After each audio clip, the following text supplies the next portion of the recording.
Hello বন্ধুরা, আমি সাগর নীল। আজকে আমাদের সঙ্গে আছেন পরিচালক সালজার রহমান এবং পরিচালক শাওকি সৈয়দ। যদিও আজকে পরিচালক হিসেবে শাওকিদা তার কন্টেন্ট প্রমোট করতে আসেনি, আজকে কাইন্ড অফ সে প্রডিউসার হিসেবে এবং এই কাজটার সঙ্গে সে যুক্তও রয়েছে, সেই কারণেই সে আজকে এই কাজটাকে নিয়ে কথা বলতে এসেছে। আমরা কালপুরুষকে নিয়ে আজকে কথা বলবো, যে ওয়েব সিরিজটা কিছুদিন আগে চরকিতে মুক্তি পেয়ে গেছে। প্রথমে তো হ্যালো হ্যালো শাওকিদা, হ্যালো সালদার ভাই। হ্যালো। হ্যালো আপনারা সাগর আশা করি নীল আর্টিস্টিক সেন্স। প্রথমে যেটা জানতে চাইবো শাওকিদা এবং সালদার ভাই, আপনার দুজনের কাছ থেকেই জানতে চাইবো যে সালদার ভাই যখন ফিল্ম সিন্ডিকেটে এই গল্পটা শোনালেন যে আমরা এই গল্পটা নিয়ে আমি কাজ করতে চাইছি, তো ফিল্ম সিন্ডিকেটের দিক থেকে একটা প্রজেক্টকে কিভাবে গ্রিন সিগন্যাল করা হয় যে আমরা এই ওয়েব সিরিজটা করব বা এটা করব না, এই গল্পটা নিয়ে এগোবো বা এই গল্পটা নিয়ে এগোবো না, এটা এটা ফিল্ম সিন্ডিকেটের প্রসেসটা কিভাবে থাকে? কারণ এটা সালদার ভাইয়ের ডেবিউ সিরিজ এটা তার, এবং এর পরবর্তীতে ডেফিনেটলি ফিল্ম সিন্ডিকেটের সঙ্গে বাংলাদেশের আরো যারা তরুণ নির্মাতা রয়েছেন তারা কাজ করবার কথা ভাবেন অলরেডি এবং ভবিষ্যতেও ভাববেন, তো তাদের জন্য একটুখানি এটা তাদেরও এটা জানতে সুবিধা হবে যে কিভাবে অ্যাকচুয়ালি ফিল্ম সিন্ডিকেটে কাজ করা যেতে পারে। তো যদি একটুখানি এই কালপুরুষটা কিভাবে হচ্ছে সেটা জানানোর মাধ্যমে এটা এক্সপ্লেন করে দেন, এবং সালদার ভাইও যদি জানান যে ফিল্ম সিন্ডিকেটের দিক থেকে আপনি কিভাবে সুবিধা পেয়েছেন। সালদার ভাইয়ের জন্য বেশি কঠিন হয় না, কারণ প্রথমে সে তরুণ না। হ্যাঁ, আমার টাকটা দেখা যাচ্ছে না, আমি যদি হ্যাঁ, আমরা দেখতে পারি আর কি, মনিটরের পিছনে যখন দাঁড়াই তখন আমরা দেখতে পারি। আর সালদার ভাইয়ের জন্য প্রিটি সিম্পল ছিল পুরো বিষয়টা। কালপুরুষ তখন অন্য কোনো একটা নামে ছিল এটা, এবং এটা অন্য একটা ফরম্যাটেও ছিল। এটা ফিল্ম আকারে সে লিখেছিল আর কি 2020 সালে। এবং এই স্ক্রিপ্টটা অনেক হাতে ঘুরছে আর কি বাংলাদেশে, অনেক জায়গায় ঘুরে ঘুরে, মানে কিভাবে জানি, মানে উনি পার্টিকুলারলি নিয়ে আসেননি, স্ক্রিপ্টটা এসছে। তো স্ক্রিপ্টটা আসার পরে হচ্ছিল গিয়ে আমি পড়লাম, তো আমাদের এখানে আমাদের একজন পার্টনার আছে কৃষ্ণ চট্টোপাধ্যায়, উনি পড়লেন, মানে উনি প্রথমে পড়েছেন, তারপরে বলছে ইউ মাস্ট রিড দিস। তো এটা খুব কম হয় যে আমি এক বসায় পুরো স্ক্রিপ্টটা পড়তে পারি, বিকজ আমার রিডিং স্কিলস এতই বাজে। কিন্তু এই একটা প্রথম স্ক্রিপ্ট যেটা আমি এক বসায় পড়ে ফেলছি, এবং যেটা হচ্ছিল গিয়ে আমাকে এখন মিডিয়া কোড করে যে এটা একটা বারুদ হয়েছে, যেটা আমি বলি না কোনের সঙ্গে এখন বললাম। কিন্তু মানে ওই এক পড়াই আমরা মানে আমার গাট ফিলিং বলছো যে we need to be part of this, we need to do this. মানে কেমনে হবে, কোথায় হবে, সেটা পরে কথা, but we want to be part of this story because it is so nicely written. এখন সেলফিশ রিজনে আরো বলবো যে একটা কমপ্লিট স্ক্রিপ্ট আছে, সেটাও আসলে লোভনীয় অনেক। সাধারণত একটা কনসেপ্ট আসে, একটা আইডিয়া আসে, লগ লাইন আসে, এটা পুরো ফুল রিটেন উইথ ডায়লগস স্ক্রিপ্ট এসছে আর কি। কিন্তু we need to do this, এটাই ভেরি সিম্পল। সালজার ভাই আপনি বলেন। হ্যাঁ, একই এক্সপিরিয়েন্স। কৃষ্ণেন্দুর সাথে দেখা করতে গেছিলাম থ্রু আ ফ্রেন্ড। ওকে স্ক্রিপ্টটা দেয়া হয়, ও দেখে বলে যে আমি পড়ে জানাচ্ছি ইন আ উইক, নাকি 2-3 দিন বলছিল, বিজি কোক স্টুডিও নিয়ে। এরপর একদিন বলে যে পড়া হয়েছে, কালকে আসতে পারবো নাকি। এরপর গেছি, যে শাওকি বসেছিল, কৃষ্ণেন্দু বসেছিল, এন্ড দেন ওইখানেই জাস্ট ইনস্ট্যান্টলি ওরা বলছে হ্যাঁ উই ডুইং দিস, এখন কি করব, পরের মিটিং করা দরকার, বাট আমরা করতেছি। বাট আই লার্ন যে ওরা বেসিক্যালি, ওরা তো সবাই ডাইরেক্টরস, ফিল্ম সিন্ডিকেটের সবাই এক একজন নিজেদের ফিল্ম আছে, নিজেদের প্রজেক্ট নিয়ে কাজ করে। তো আই গেস শাওকি, তোমরা মানে একটা স্ক্রিপ্ট নিয়ে একজন দুজনের পছন্দ হলেও এটা সবাইকে, ওরা সব পার্টনারদেরকে সবাই শোনানো হয়, and if all of them agree to do something then they go ahead. So আমার ক্ষেত্রে খুব একটা ডিফিকাল্টি হয়নি। শাওকি ইজ অলসো, আমরা একই ইউনিভার্সিটির, নট দ্যাট ওই কারণে এই স্ক্রিপ্টটা হয়েছে, বাট আমাদের ফার্স্ট কথা হয়েছে স্ক্রিপ্টের পরে, মানে স্ক্রিপ্ট পড়ার পরে। মানে এই ক্ষেত্রে সে মানে তোমাদের সেক্ষেত্রে বেশি কাজ করতে হয়নি যে মানে যেহেতু ডায়লগস রেডি ছিল বা স্ক্রিপ্টটা বলছো পুরোটাই রেডি ছিল, তো সেক্ষেত্রে তোমাদেরকে তার পরবর্তীতে মানে ডিরেক্টলি তোমরা লজিস্টিক্স নিয়ে ভেবেছো যে এটাকে কিভাবে শুট করা যায়, একদম সেই দিকেই ভেবেছো? কারণ আমি শুনেছি যে অনেক ক্ষেত্রে বোধহয় তোমরা মানে রাইটিংটা নিয়েও যথেষ্ট বেশি সময় নাও। হ্যাঁ, না ওইভাবে হয় না।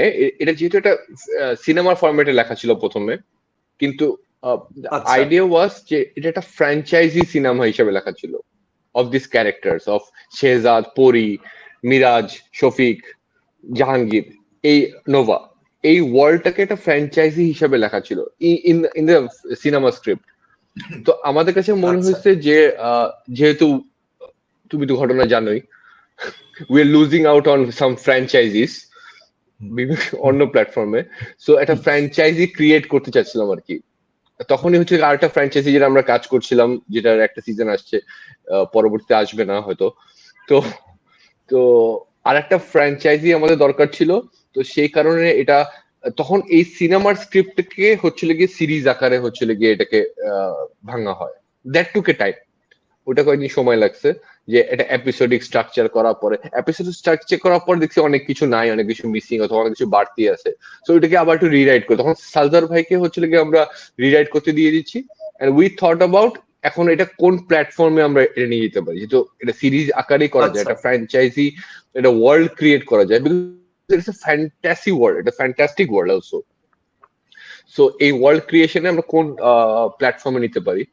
সো যেহেতু আমরা অনুলোকি করেছিলাম আর কি চরকির সাথে, সো আমাদের কাছে মনে হয়েছিল যে this is kind of an experiment. So experiment with a new director, plus the world is very new, the idea is very complex, because একটা দেশি স্টাইলে টাইম ট্রাভেল করা তো আসলেই অনেক কঠিন। টাইম ট্রাভেল হয়তো আমি হয়তো অনেকগুলো টাইম ট্রাভেলের মুভি দেখেছি, কিন্তু আমার ধরে রাখতে হবে যে যে দেখে নাই তারও জিনিসটা বুঝতে হবে। শুধু if I cater two somebody যে অলরেডি টাইম ট্রাভেল জানে, তাহলে তো আমার লাভ নেই। At least in the first season আমার ওই ওয়ার্ল্ডটা ক্রিয়েট করতে হবে। সো চরকির সাথে আমাদের মনে হচ্ছে যে এটা এক্সপেরিমেন্ট করার সুযোগ একটু বেশি থাকে, তো সেই জন্য চরকিতে আমরা করি আর কি। যেহেতু আমরা সবাই একসাথে, মানে সব ওই পিচটাও ইন্টারেস্টিং ছিল, মানে সব আমরা একসাথে ওখানে ঢুকে হচ্ছিল this is Saljar Rahman, this is the script, this is the presentation, সবকিছু আমাদের রেডি, আপনারা এখন টাকা দেন, আমরা বানাতে চাই। সালদার ভাইয়ের কাছ থেকেও জানতে চাইবো, এই যে মানে একটা সিনেমা স্ক্রিপ্ট সেখান থেকে জিনিসটাকে এপিসোডিক ফরম্যাটে নিয়ে যাওয়া, মানে এই ট্রেড সিক্রেটটা একটু শেয়ার করুন, যতটা সংক্ষেপে বলা যেতে পারে এবং দর্শকরা বুঝতে পারবে এইভাবে যে জিনিসটা মানে রাইটিং এর প্রসেসটার মধ্যে কি চেঞ্জ আসে এক্স্যাক্টলি, মানে এপিসোডিক ফরম্যাটটা কি। তার কারণ এটা কিন্তু আমাদের বাংলাদেশ হোক বা ওয়েস্ট বেঙ্গলে হোক, এখনো কিন্তু রাইটাররা এই জিনিসটা ক্র্যাক করতে পারেননি যে ওয়েব সিরিজের রাইটিংটা অ্যাকচুয়ালি ডিফারেন্ট। সিনেমা স্ক্রিপ্ট আর ওয়েব সিরিজের স্ক্রিপ্টের মধ্যে অনেকটা তফাৎ রয়েছে। যেটা সিনেমা স্ক্রিপ্ট সেটা দিয়ে সিরিজ বানালে মানে সেটা দর্শক মহলে খুব প্রশংসিত হবে, তার নিশ্চয়তা নেই। তো এটা যদি একটুখানি এক্সপ্লেন করেন। এমনিতেই স্টোরিতে বেশ কিছু জায়গা ছিল যেটা আমরা শাকিব ফার্স্ট দিনই যখন আমরা ডিসাইড করি মানে ফিল্ম সিন্ডিকেট থেকে বললো যে you know what, maybe it's better as a series. একটু লম্বাও ছিল বেশি ফর আ মুভি, আবার সিরিজের জন্য আমরা কাটতে গিয়ে দেখলাম একটু ছোট হয়ে গেছে। বেশ কিছু বিটস ছিল যেটা আমরা ওই দিনই আইডেন্টিফাই সর্ট অফ করছি যে এখানে এখানে এখানে এখানে কাটা যায়।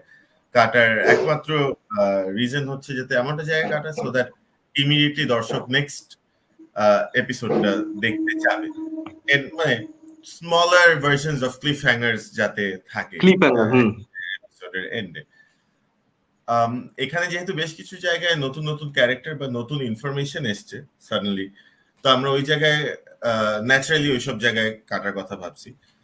এরপরে শাওকি স্ক্রিপ্টটা নিয়ে আমাকে মনে হয় ওই একদিনের মধ্যে, একদিন দুদিনের মধ্যেই একটা ভার্সন দিল যে এটা হলো this is what I am thinking, and এইসব জায়গায় এখানে ভাগ করা যায়।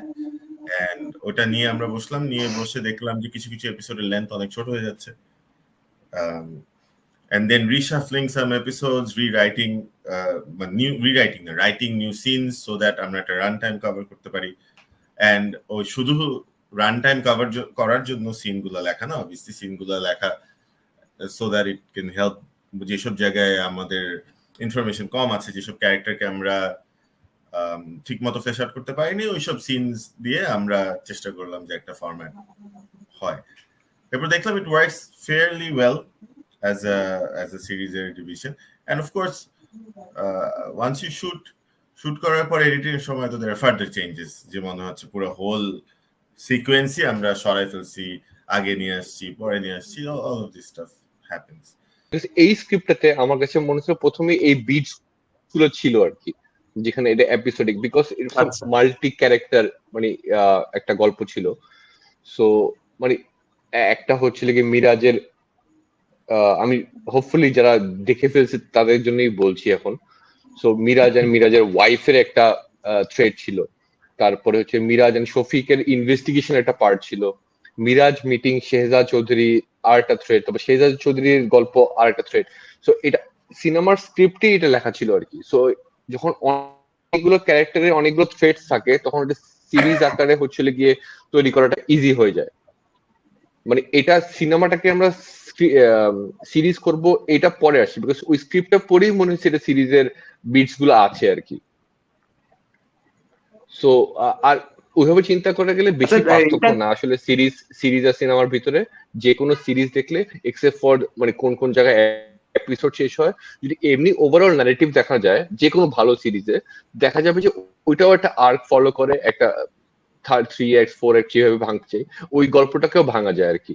এটা সিনেমার আই ডোন্ট থিঙ্ক সিরিজে বেশি পার্থক্য হয়।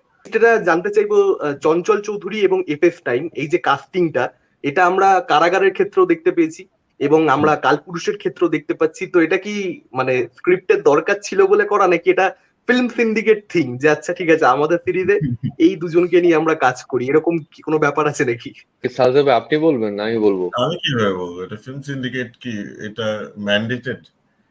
একেবারেই না, এটা না না একেবারে একেবারেই না। না প্রথমে তো FS9 ঠিক হয়েছে, তখন তো মানে চঞ্চল ভাই পরে ঠিক হয়েছে এটাতে। সো FS9 আগে থেকে ঠিক করা আচ্ছা, হচ্ছে because he needed to gain weight and somebody who had to choose very early. So the first casting এই FS9 এর হয়েছিল। মানে আমাদের কাছে একজনই অপশন ছিল যে এই 3-4 মাসে আমাদেরকে সময়টা দিবে এবং হচ্ছিল গিয়ে এই ডেডিকেশন দিয়ে হচ্ছিল গিয়ে তাকে মোটা হতে হবে সেটা আমরা বলার সাহস পাবো আর কি। সো সে ছিল গিয়ে FS9। আর না, চঞ্চল চৌধুরী সে একটু পরে ঢুকেছে আর কি। মানে আমরা জুন জুলাইতে গত বছর হচ্ছিল গিয়ে FS9 লক ছিল, তারপরে হচ্ছিল গিয়ে প্রায় প্রবাবলি সেপ্টেম্বর অক্টোবরের দিকে চঞ্চল ভাই আসে। বাট একদমই মানে এটা কারাগারের সাথে মিল আছে নাকি এটা আমাদের কারো মাথায় ছিল না।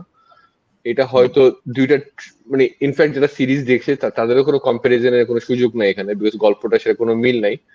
এটা হয়তো হইচই যে কারাগারের যে ট্রেলারটা, যেটা সেলিং পয়েন্ট ছিল ইউএসপি হিসেবে, আর চরকি যে ট্রেলারটা সেটাতে হচ্ছিল গিয়ে the man of from nowhere no identity, ওই দুইটারই মিল, যে কারণে হচ্ছে কম্পারিজন। তোমারও ভিডিও আসছিল কম্পারিজন নিয়ে, কিন্তু আমার মনে হয় না সিরিজ দেখার পরে কেউ হচ্ছিল গিয়ে ওই কম্পারিজনটা মানে নাই, এটা বিকজ স্ক্রিপ্টও ছিল না কোনো সময়।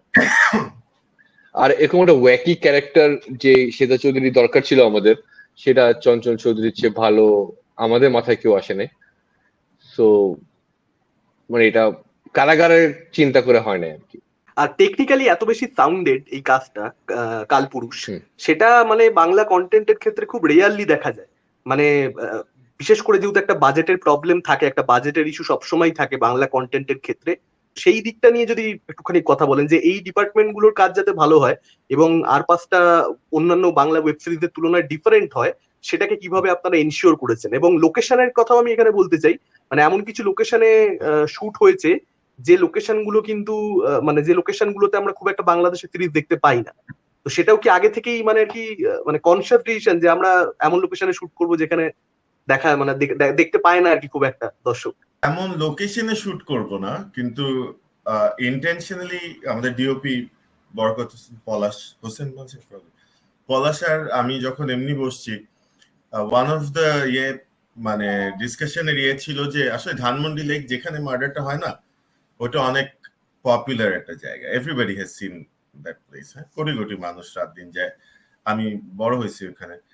কিন্তু এমন ভাবে শুট করা যে দেখছে সেও এটাকে রেকগনাইজ করতে পারবে না, এটা একটা ডিসকাশনের মানে মেজর পয়েন্ট ছিল আর কি আমাদের।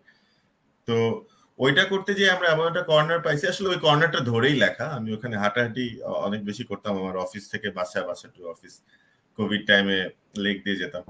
তো ওই জায়গাটাতে আসলে একটা পার্টিকুলার একটা মানে একটা নুকের মতো জায়গা ছিল যেখানে আসলে মানুষজন অত বেশি যায় না।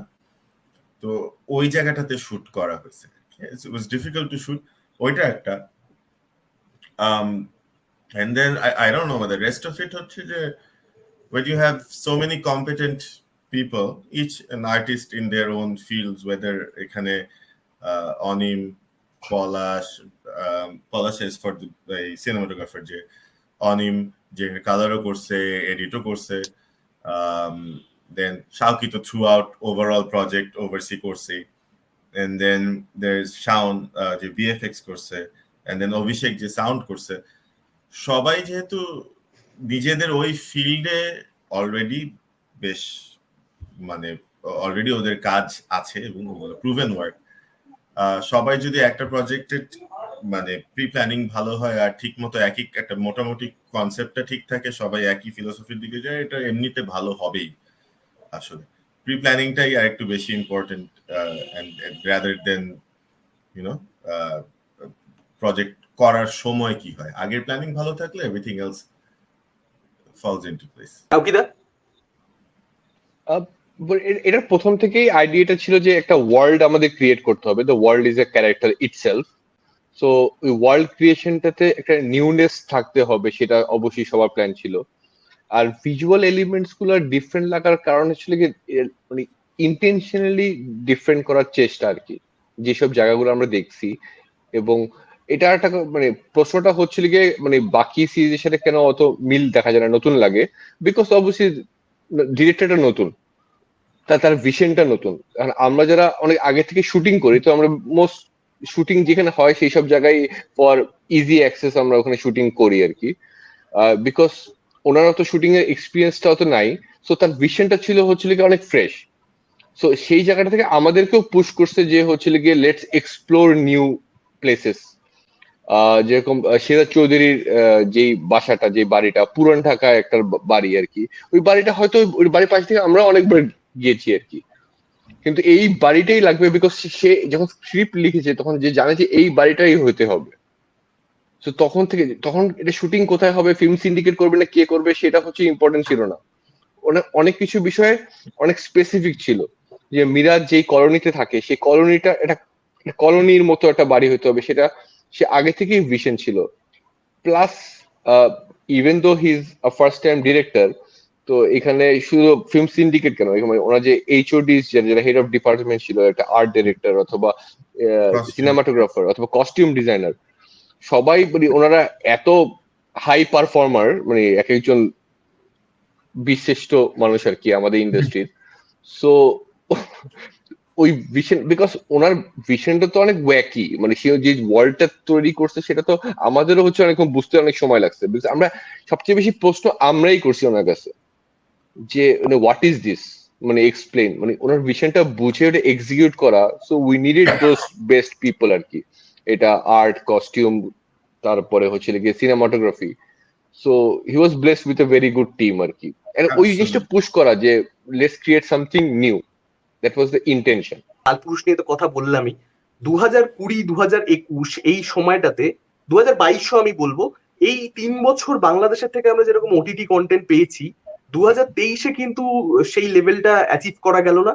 এবং 2024-এও কিন্তু আমরা খুব প্রচুর যে ভালো সিরিজ পেয়ে গেছি তা নয়, কালপুরুষ একটা পেলাম আমরা, যেটাকে নিয়ে দর্শক মহলে কথা হচ্ছে, দর্শকের বেশ প্রশংসা পাচ্ছে সিরিজটা। তাছাড়া আমরা প্রচুর সিরিজ পাচ্ছি সেরকম নয়, কিন্তু হঠাৎ করে কি হলো বাংলাদেশে? বাংলাদেশ তো পরপর ভালো কন্টেন্ট তৈরি করছিল। এটা নিয়ে শাওকিদাকে মূলত আমার প্রশ্ন, এবং সালদার ভাই আপনিও যদি কিছু বলতে চান অবশ্যই বলুন। মানে ফিল্ম সিন্ডিকেট কিছু করে নাই তাই আর কি। না না না, ওইটা না, না ফিল্ম, I'm joking. না কেন, মহানগর 2, অ্যালেন স্বপন, Two হইছে, মহানগর 2 was probably ফাইনেস্ট ওয়ার্কস, মানে true. মহানগর 2 আছে, অ্যালেন স্বপন আছে। না মহানগর, হ্যাঁ মহানগর 2 দর্শকদের, বাংলাদেশের অনেক দর্শকেরই পছন্দ হয়েছে, যদিও ব্যক্তিগতভাবে আমার খুব একটা পছন্দ হয়নি মহানগর সিজন 2। এবং সেটা তো আমরা তো জানতে চাই না এটা, দর্শক কি মনে করে সেটাই আমরা জানতে চাই। এটা এডিট করে তুমি ফেলে দিও না প্লিজ, এটা এডিট করে ফেলে দিব না। আমরা জানতে চাইছি তোমার মহানগর টুকু কেমন লেগেছে। আমাদের ভালো লেগেছে, অডিয়েন্সের ভালো লেগেছে, অবশ্যই, কিন্তু আমি সেটা বলতে চাইছি না। আমি বলতে চাইছি যে মানে আগে তো আমাদেরও ভালো লাগতো, এখন সেইটা ভালো লাগছে না, এইটা হচ্ছে বিষয়টা। মানে দেখুন, দর্শক মহলে আশফাক টিপুন একটা ওয়েব সিরিজ নির্মাণ করলে, শাওকি সৈয়দ একটা ওয়েব সিরিজ নির্মাণ করলে, বা বিকি জাহেদ একটা ওয়েব সিরিজ নির্মাণ করলে, সেটা বাংলাদেশের একটা দর্শক শ্রেণী রয়েছেন যারা দেখবেনই এবং পছন্দ করবেন। মানে আশফাক নিপুন একটা কাজ করেছেন এবং সেটার প্রশংসা হয়নি দর্শক মহলে, এই জিনিসটা আমি অন্তত পক্ষে খুব একটা বেশি দেখতে পাই। কিন্তু তার মানে একদম মানে অন্তত পক্ষে আমার কাছে ক্রিটিক হিসেবে এটা কখনোই নয় যে সেই সিরিজটা আসলেই খুব ভালো সিরিজ ছিল। তো যে কোয়ালিটিটা 2020 2021 বা 2022 দেখতে পাওয়া গেছে, সেটা কোথাও একটা মনে হচ্ছে যে ডাউনফল হচ্ছে। এটা কি আপনারা মানে এটা কি আপনারা মানেন কি না, আপনারা এটাকে মানেনই না যে না কোথাও একটা না না প্রবলেম হচ্ছে? একদমই না, একদমই না। এটা তো এমন না যে 2020 ক্লাস 1-এ ছিল, তারপর ক্লাস 2 ক্লাস 3 প্রত্যেক বছরই একই মার্ক আসবে, মানে গত 2 বছরে হচ্ছে কি ভালো মার্ক পেয়েছে, এই বছর কম মার্ক পেয়েছে, এরকম না জিনিসটা। কোন জিনিসই তো মানে দিস ইজ অ্যান আর্ট, মানে দিস ইজ মানে প্রত্যেক বছরে যে somebody will create something different, something new, not necessary. এটা হবে না কোনো সময়। পৃথিবীর 90% সিনেমাই তো ফ্লপ হয়। মানে আমরা একটা অকুপেশনে কাজ করি যেখানে সাকসেস রেট মাত্র 10%, এবং আমরা ওই বোকা যে 10% সাকসেস রেটের পিছনে আমরা হচ্ছে গিয়ে মানে এতগুলা মানুষ, মানে একটা ইউনিটে 40 থেকে 100 জন মানুষ হচ্ছে খেটে যাচ্ছি। সো এর চেয়ে বোকা মানুষ আর কে আছে আর কি? আর কোন ইন্ডাস্ট্রিতে আমার মনে হয় না 10% সাকসেস রেটের জন্য এত বেশি কেউ পরিশ্রম করে। So some will work, some will not work, some will be liked by the critics, some will liked by the audience, মাঝে মাঝে দুইটাই হয়। কিন্তু ওই আমার মনে হয় না বছর বছর ভাবে হচ্ছে গিয়ে দেখাটা উচিত, কারণ এই পুরো জিনিসটাই হচ্ছে এটা এরা দেখতে হবে এই লাস্ট 5 ইয়ার্স এ অথবা 10 ইয়ার্স। ফর এক্সাম্পল হিন্দি সিনেমার কথা বলি, cinema of 70s 80s, not 82 83 তে কি এটা খারাপ বছর গেছে কি না, ওরকম না। সো আজ থেকে 10 বছর পরে আমরা বলতে পারবো যে এই এরার ফিল্ম মেকাররা, যে আমরা যারা যারা বানাচ্ছি, তারা কি বানিয়ে দিয়ে গেছে। এটা এক বছর খানিক ওটা মানে খুব আমার মনে হয় না ওইভাবে ভাবা উচিত। হ্যাঁ, দর্শকের জন্য খুব খারাপ আছে অবশ্যই, একটা বছর সে অত হয়তো ভালো কন্টেন্ট তেমন পাননি, এই বছরও পাবে নাকি সেটা গ্যারান্টি নেই, মাত্র আমরা মে মাসে আছি। So let's see. বাট মানে ওই ইন্ডাস্ট্রি ট্রেন্ড বোঝার জন্য যে এটা কি ডাউনফল হচ্ছে নাকি আপ হিল যাচ্ছে, সেটার জন্য একটা এরা দেখতে হবে। সেটা আজ থেকে 10 বছর পরে আমরা বলতে পারবো যে কি অবস্থা হয়েছে। ওকে ওকে। আর আপনার আরেকটা প্রশ্ন, যেটা কারণ কারাগারের সিজন 1 এর আগে আপনার সাক্ষাৎকার করেছিলাম এবং তারপরে কারাগার সিজন 2 আসে, যে প্রশ্নটা আপনাকে আমার করতেই হবে, আমি জানি না এটা আপনি কিভাবে প্রশ্ন নেবেন বা নেবেন না, সেটা হচ্ছে কারাগার সিজন 2 কিন্তু একটা সেকশন অফ অডিয়েন্সের খুব পছন্দ হয়েছে এবং একটা সেকশন অফ অডিয়েন্সের সিজন 1টার মতো বা পার্ট 1টার মতো লাগেনি পার্ট 2টা। আপনি এই সমালোচনাটাকে কিভাবে দেখেছেন? আমি ভালোভাবে দেখেছি অবশ্যই। কেন, আমি তো এটা অনেক জায়গায় বলেছি আর কি, আমি পার্ট 2 তে অত ঝামেলা করিনি, পার্ট 1 এ ঝামেলা করছি, এই জন্য পার্ট 2 টা বেশি ভালো লাগে না। এটা এখন লুকিং ব্যাক মানে পার্ট 1 এ হচ্ছে কি এমন জায়গায় শেষ আমি নাও করতে পারতাম আর কি। মানে পার্ট 1 এ এত পিকে উঠে আমি হচ্ছে গিয়ে মেইন স্টোরিটা আমার পার্ট 2 তে ছিল সবসময়। সো ও কিছু মার্কেটিং স্ট্র্যাটেজিও ভুল হয়েছে আর কি, যেভাবে হাইপটা ক্রিয়েট করা হয়েছে, নট নেসেসারি, বিকজ ওই আভাসটা দেওয়া দরকার ছিল, মানে অডিয়েন্সকে প্রিপেয়ার করা দরকার ছিল what is coming next. So আবার অনেকে যারা হচ্ছে একসাথে দেখেছে সিরিজটা, তাদের আবার অনেকে এখন যেরকম সালজার ভাই, তাদের আবার অন্য অনুভূতি। আমার কিন্তু এটা হয় নাই, বিকজ আমি জাস্ট একটার পর একটা দেখছি, আমার কাছে মনে হয়েছে everything is fine, but season মানে 1 আর 2 ইয়ে কি this seems like you know hints আগে কিছু আছে, মানে 3-4 মাসের যে একটা মানে পার্ট 1 আর পার্ট 2 এর মধ্যে 3-4 মাসের যে একটা গ্যাপ, আমারও এটা পরে মনে হচ্ছে যে আমরা অনেক বেশি ভেবেছি, মানে অনেক থিওরি ভেবে ফেলেছি যে এইটা হতে পারে সেইটা হতে পারে। আমি তো আর দুইটা পার্ট হিসেবে লিখিনি। মানে আমার জন্য তো পুরোটা একটাই, এটা তো release strategy, what ever strategy. প্রথম কথা ছিল কোনো স্ট্র্যাটেজি রাইট রং না, জিনিসটা যদি ভালো হতো মানুষের পছন্দ হতো। আমি ওইভাবে দেখি না যে হচ্ছে গিয়ে মানুষ পছন্দ করে না তার মানে অবশ্যই এটাতে কোনো সমস্যা ছিল। বাট ওইটাই ওই যে আবার বেশিরভাগ সময় এটাই হওয়া উচিত কথা না, 90% চান্স। শেষ প্রশ্ন আপনার কাছে জিজ্ঞাসা করব এবং তারপর আমরা সাক্ষাৎকারটা শেষ করব, সেটা হচ্ছে আপনার আপকামিং সিরিজ হচ্ছে গুলমোহর, চরকিতে সম্ভবত আসবে সেই সিরিজটা, আমরা সেটার ব্যাপারে জানতে পেরেছি। এখন সেই সিরিজটা নিয়ে যদি সামান্য কিছু বলেন, আমি জানি বেশি কিছু বলা আপনার পক্ষে একেবারে সম্ভব হবে না, বেশি কিছু আপনি বলবেনও না, কিন্তু সামান্য কিছু যদি কিছু বলেন, যদি যেটা অলরেডি পাবলিকলি অ্যাভেলেবেল নেই, কোথাও বলেননি। কেন বলবেন তার কারণ হচ্ছে আপনার এটা আপনার কাছে আবদার, আপনি এটা বলবেন, আপনার সিরিজ একটু আগে যেটা বললাম, হাইপ ক্রিয়েট করলে তো ঝামেলাটা হবে। না, হাইপ ক্রিয়েট করতে হবে না, আপনি নর্মাল সাধারণ কিছুই বলুন। তার কারণ হচ্ছে যে যদি গুলমোহর সম্পর্কে আপনাকে দু কথা না বলাই, আপনার তো একটা ভক্তগণ আছে, সেই ভক্তগণরা তো আমাকে প্রশ্ন করবে যে তুমি ইন্টারভিউ করলে শাওকি সাইয়াদকে, তুমি সুযোগ পেলে, কিন্তু তুমি এই প্রশ্নটা করলে না, তার পরবর্তী কাজ নিয়ে কোনো কথা বললে না, আচ্ছা তখন আমি ঠিক আছে। তাদেরকে কি জবাব আমার দেবো? পরবর্তী সিরিজের হচ্ছে লিগে শুটিং এই মুহূর্তে চলছে। ওটা একটা ফ্যামিলি ড্রামা, এন্ড হোপফুলি এটা নেক্সট মান্থে অথবা তার পরের মাসে শেষ হবে। এটা অনেক দিন ধরে শুটিং চলছে। আপাতত শুটিংটা বন্ধ আছে বিকজ অফ কালপুরুষ, বিকজ আমরা এটা রিলিজটা এনজয় করছি। আর ওটা ইজ নট মানে ইম্পর্টেন্ট এট দিস মোমেন্ট কথা বলা। গুরুমনের সঙ্গে আবার তোর সাথে কথা বলে নিব। আচ্ছা আচ্ছা আচ্ছা, আমরা শেষ করি কালপুরুষকে নিয়েই। কালপুরুষ দর্শকদের ভালো লাগছে, খুবই এঙ্গেজিং একটা সিরিজ হয়েছে, এবং আমি আশা করছি এই সাক্ষাৎকারটা দেখবার পর কালপুরুষ দেখবার জন্য আরো অনেক দর্শক উৎসাহিত হবেন এবং তারা দেখবেন।